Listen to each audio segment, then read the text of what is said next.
ഇന്നത്തെ അങ്കണം പരിപാടിയിൽ ആദ്യം രമ്യ രതീഷ് അവതരിപ്പിക്കുന്ന ചെറുകഥ വാനം പെയ്യുകയാണ്. പുതിയ മൺവെട്ടി കഴുകി കുറി തൊടുവിച്ച് കൊന്നപ്പൂക്കൾ കൊണ്ട് അലങ്കരിച്ച് വരണ്ട മണ്ണിലേക്ക് ആഞ്ഞു വെട്ടുമ്പോൾ ശങ്കരന്റെ നെറ്റിയിൽ നിന്നും നീർത്തുള്ളികൾ താഴേക്ക് വീണുടഞ്ഞു. വിഷു സദ്യക്ക് മുമ്പ് ചാലിടുന്നതിനായി വയലിലേക്ക് വന്നതാണ്. കണി കണ്ടതിന് ശേഷം ഒരു കട്ടൻ മാത്രമാണ് കുടിച്ചത്. അതിനുശേഷം ഈ നേരം അത്രയായിട്ടും ജലപാനം ചെയ്തിട്ടില്ല. മേടവെയിലിന്റെ കാഠിന്യത്തിൽ കഷണ്ടിത്തല വെട്ടിത്തിളങ്ങി. ഈ കാഴ്ച കണ്ടുകൊണ്ടാണ് കൗസു അങ്ങോട്ട് വന്നത്. ഉണക്കം ബാധിച്ചു തുടങ്ങിയ പുല്ലിലേക്ക് കഴുത്തു നെട്ടുകയായിരുന്നു പാറുക്കുട്ടി. കൗസുവിനെ കണ്ട മാത്രയിൽ തലകുലുക്കി വേ എന്ന ശബ്ദത്തിൽ സ്നേഹം പ്രകടമാക്കി. അവളുടെ മിനുത്ത പുറത്ത് തലോടിയപ്പോൾ കൗസുവിനോട് ചേർന്നവൾ മുഖമിട്ടുരസി. അവളെ കൊഞ്ചിച്ചുകൊണ്ട് കൗസു അയാളോടായി ചോദിച്ചു, എന്റെ ശങ്കരേട്ടാ, വിഷു ആയിട്ട് ഇത്തിരി നേരം അടങ്ങി നിന്നൂടെ നിങ്ങക്ക്? അതും ഒറ്റയ്ക്ക് എന്തിനാ ഇങ്ങനെ കഷ്ടപ്പെടണേ? വടക്കേതിലെ രമേശൻ കൂടി വന്നിട്ട് തുടങ്ങിയാ പോരെ? ശങ്കരന്റെ മുഖത്തൊരു ചിരി പടർന്നു. അവനെ കാത്തിട്ട് കാര്യമില്ല. അന്ത്യാവുമ്പോഴേക്കും മഴയ്ക്ക് സാധ്യതയുണ്ട്. പുരികത്തിനു മേലെ കൈപ്പടം വെച്ച് അയാൾ മാനത്തേക്ക് നോക്കി. ചാല് കീറിയിട്ട് വിത്തും പാകി മഴയും പെയ്ത നമ്മുടെ കാര്യം ജോറായി. എന്നാലും കൗസു പാതി നിർത്തി അയാളെ നോക്കി. ഒരു എന്നാലും ഇല്ല. നമ്മൾ ചെയ്യേണ്ടത് നമ്മൾ തന്നെ ചെയ്യണ്ടേ കൗസുവോ? അതൊക്കെ ശരി തന്നെ. പ്രായം അത് നോക്കണ്ടേ നമ്മള്? പ്രായം നോക്കിയാലൊന്നും ശരിയാവൂല പെണ്ണെ. ഈ മണ്ണിനോട് മല്ലിടുന്നത് കൊണ്ടാ 10-70 വയസ്സായിട്ടും ഞാൻ ഇങ്ങനെ ചുറുചുറുക്കോടെ നിൽക്കുന്നത്. ഓ ആയിക്കോട്ടെ, ഞാൻ ഒന്നും പറയുന്നില്ല. ഇന്നാ ഈ മോരും വെള്ളങ്ങ് കുടിച്ചാട്ടെ, ദാഹം തീരട്ട്.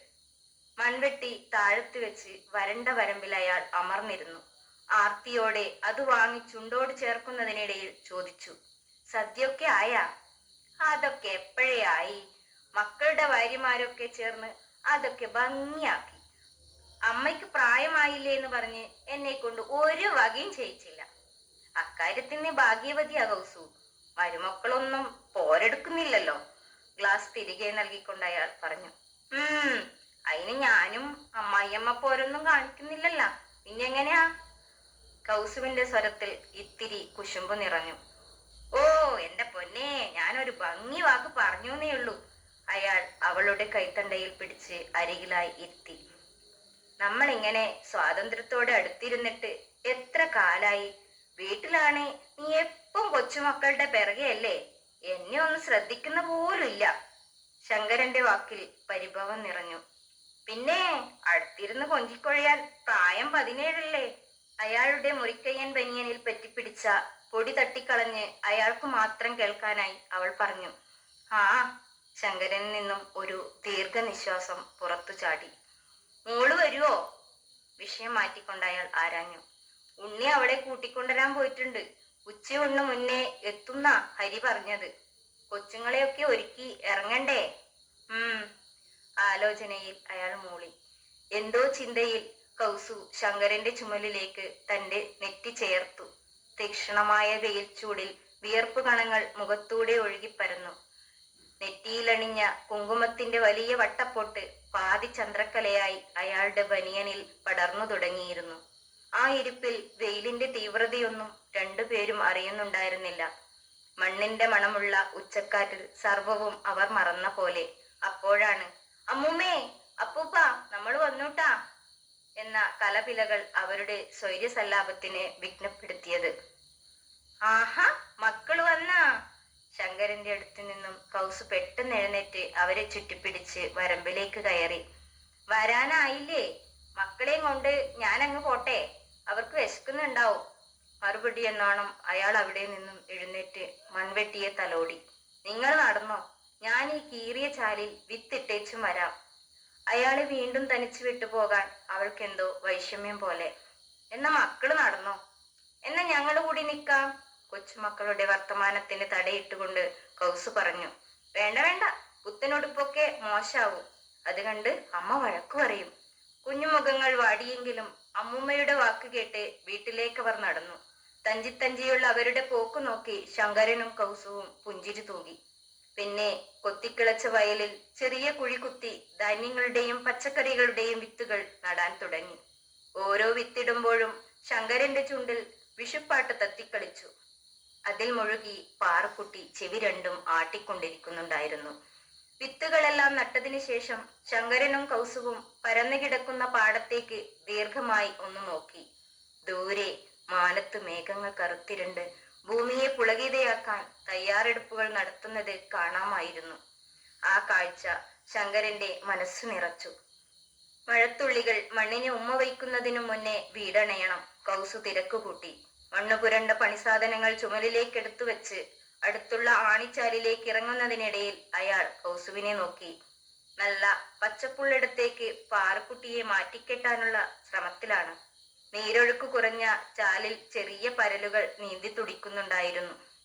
ഇളം ചൂടുള്ള ആ ജലാശയത്തിൽ കാലും മുഖവും കഴുകി മൺവെട്ടിയിലെ മണ്ണ് കളഞ്ഞ് മുകളിലേക്ക് കയറുമ്പോഴാണ് അയാൾ ആ കാഴ്ച കണ്ടത്. ആണിച്ചാലിനടുത്തുള്ള പൊട്ടക്കിണറ്റിലേക്ക് പാറുക്കുട്ടിയും അവളുടെ കയറിൽ കുരുങ്ങി കൗസുവും നിലവും പതിക്കുന്നത്. ശങ്കരന്റെ തൊണ്ടക്കുഴിയിൽ നിന്നും കൗസു എന്ന പദം നിലവിളിയായി ആ തരിശുപാടത്തെ പ്രകമ്പനം കൊള്ളിച്ചു. അപ്പോഴേക്കും മേഘമിരുണ്ട് വാനം കണ്ണീർ വാർക്കാൻ തുടങ്ങി. എന്തു ചെയ്യണ്ടു എന്നറിയാതെ ആ പൊട്ടക്കിണറ്റിന്റെ അരികിലേക്ക് കുതിക്കുമ്പോൾ മഴത്തുള്ളികൾ ശക്തിയായി അയാളുടെ മുഖത്തേക്ക് പതിച്ചു. അമ്മാമേ, ശങ്കരമ്മാമേ! ആരോ കുലുക്കി വിളിക്കുന്നത് പോലെ അയാൾ ഞെട്ടി എഴുന്നേറ്റു. പകപ്പോടെ ചുറ്റിലും നോക്കി. കൗസുവും പാറുക്കുട്ടിയും എവിടെ? ആർത്തലച്ചു വന്ന പേമാരി എവിടെ? പ്രായത്തിന്റെ അവശതയിൽ രൂപം കൊണ്ട നരച്ച നെഞ്ചു തടവി ചാരുകസേരയിൽ എഴുന്നേറ്റിരുന്നു. അടുത്ത ആരോ ഇരിപ്പുണ്ട്. കണ്ണിന്റെ മൂടലിൽ കാഴ്ചകൾ അവ്യക്തം. അമ്മാമേ! പരിചയമുള്ള ശബ്ദം. അരയിൽ നിന്നും മൂക്കുകണ്ണാടിയെടുത്ത് കണ്ണിന് മുകളിൽ വെച്ചു. മുമ്പിൽ അനന്തിരവൾ സീത. അമ്മാമ എന്താ ഇങ്ങനെ തുറച്ചു നോക്കുന്നത്? എന്തൊരൊർക്കായിരുന്നു! ഓർക്കപ്പിച്ചിൽ എന്തൊക്കെയാ പറഞ്ഞത്? ഞാൻ എത്ര വട്ടം വിളിച്ചു എന്നറിയോ? വിളി കേൾക്കാതായപ്പോ പേടിച്ചു. അതാ മുഖത്തിത്തിരി വെള്ളം തളിച്ചത്. എല്ലാം ഇപ്പോൾ മനസ്സിൽ തെളിയുന്നു. ഉച്ചക്ക് ഒരിത്തിരി കഞ്ഞി കോരി കുടിച്ച് ഈ കസേരയിൽ വന്ന് കിടന്നതാണ്. ഉറങ്ങിപ്പോയി. മതിമറന്നുള്ള ഉറക്കം.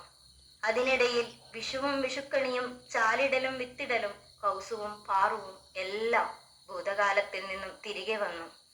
അവർ മനസ്സിൽ ഒരു മുറിപ്പാട് സമ്മാനിച്ച് പടിയിറങ്ങിപ്പോയിട്ട് വർഷം ഒരുപാടായിരിക്കുന്നു. കൗസുവിന്റെ വിയോഗത്താൽ ഉണ്ടായ മുറിവിൽ പുതിയൊരു കൊന്നയോ മഴയോ തളിർത്തതും പെയ്തതുമില്ല.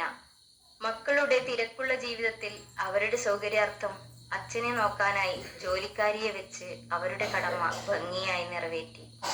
ചിന്തകൾ കാടുകയറുന്നതിനിടയിൽ സീതയുടെ സ്വരം വീണ്ടും കേട്ടു. അമ്മാമ്മ എന്താ ഇരുന്ന് ഉറങ്ങുവാണോ? അതും നല്ലൊരു ദിവസമായിട്ട്. നല്ലൊരു ദിവസോ? ഇന്നെന്താ പ്രത്യേകത? എന്റെ അമ്മാമ്മേ, അതും ഓർമ്മയില്ലാണ്ടായോ? ഇന്ന് വിഷു അല്ലേ? വിഷു കൈനീട്ടം വാങ്ങാനാ ഞാൻ ഇത്രയും ദൂരം പിന്നിട്ട് ഇവിടെ വന്നത്. അറിയോ അമ്മാമ്മയ്ക്ക്? ഇവിടുത്തെ കൈകൊണ്ട് 1 രൂപയായാലും കൈനീട്ടം കിട്ടിയ അതൊരു ഭാഗ്യാണ്. സീതയുടെ സ്വരത്തിൽ പരിഭവം നിഴലിച്ചു. ഓ, ഇന്ന് വിഷുവായിരുന്നോ?